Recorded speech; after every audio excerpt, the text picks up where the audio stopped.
Tamhle údolí. Fakt bomba. Nevím, jestli tam je něco vidět. Snad jo. Schránka s razítkem. Dřevěný kříž. No. Tamhle ostrov. Tohle je Pelješac. Tam to bude celá Makarská. Tam je už země.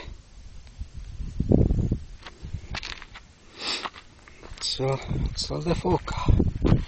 Řečku zde někdo strčil. No, tam naproti je Korčula. Tam jsou taky nějaký jediný. A tam se vypravím. Tady jsem ještě viděl takový sexy heliportík z kamenů. Tam dole, nevím, jestli to bude vidět, ale tady má vlastně dole půdu. To mě ještě čeká. Tam někde Itálie. Na vrchu tady byli Francouzi, docela zajímaví. Pokecali jsme si, razítku mě chtěli dát. Dali, už je mám rozmazaný, asi ještě jednou vytáhnu.